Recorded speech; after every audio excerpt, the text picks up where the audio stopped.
All right, so let's get a little deeper into spectral sound design. Here we're going to be doing a little resampling and using a spectral compressor with some side chaining to get stuff like this.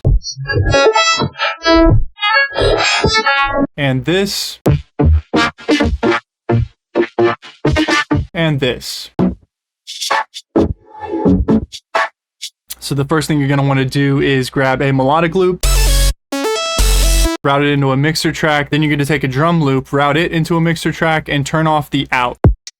Right, so we're going to remove it from the master channel, route it into your melodic track, and turn the volume down. Next, you're going to want to go in and add a spectral compressor. Then go into the gear icon, click this, sidechain it to the drum loop, and then you're going to go in here and we're going to change the mode to sidechain matching. Then play it while you're adjusting your ratios down here.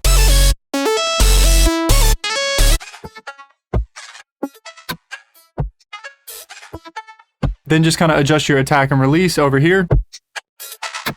Shorter times are going to give you like glitchier, crispier stuff. You can also use your upwards and downwards offset to give you a little bit of volume. So I'm just going to kind of set these real quick.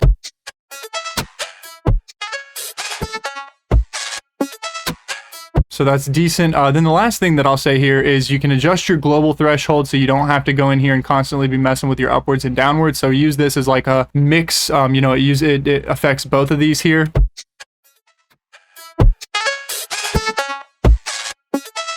Then the last thing you're going to want to do is add an automation to this knob, or this knob. Just know that if you have this one turned up past 50%, it might blow out the low and high end.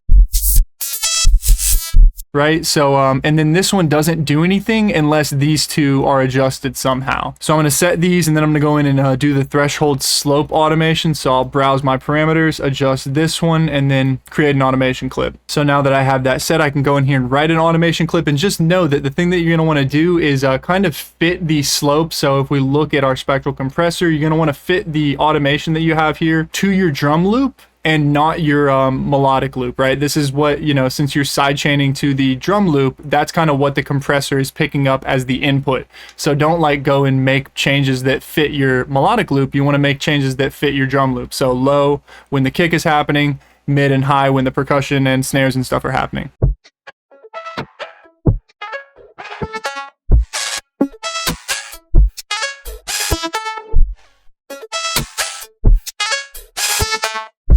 And that sounds decently cool. So let's kind of move into what you can do now that you have that to make it even cooler. First of all, this is always worth mentioning. Change your window size. Don't go too high though. Change your window overlap. You can do stuff with mixing and output gain.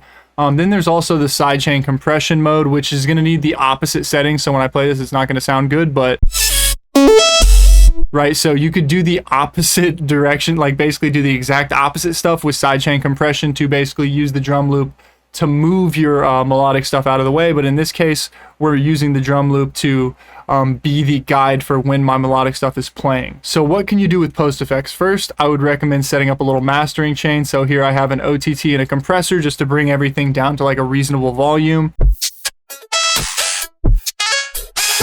Then I like to EQ it, kind of get a little EQ curve that fits what you have going on.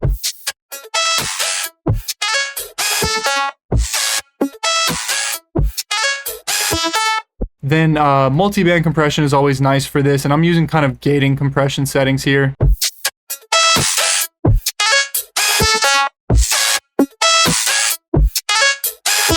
Then I've also turned off the master, the 3 bands mixed compression, because that I think takes away from the overall like timbre of the sound here. Now let's talk about what else you can do. So one thing is put a Pro Q3 or any EQ, add a band pass.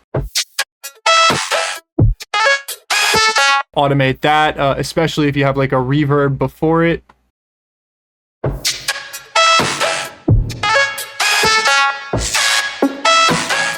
And that would definitely sound good too if you had like some reverb swells and stuff going on. So what else can you do? Add a vocodex.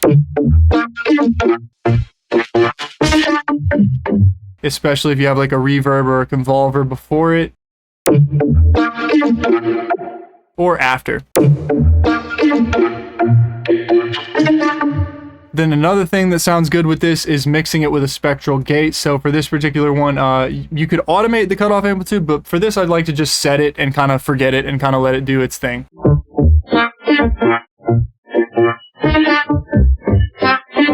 And it also sounds really good with like convolution and reverb before and after.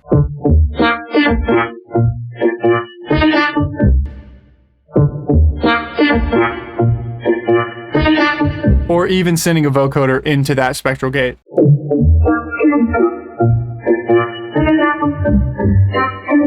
Then the last thing, and this is probably pretty obvious because this is what you started with, but use different drum loops and melodic loops to get different stuff, and also like swell in convolvers and stuff before your spectral gate. So here's kind of like our little final result that we have here.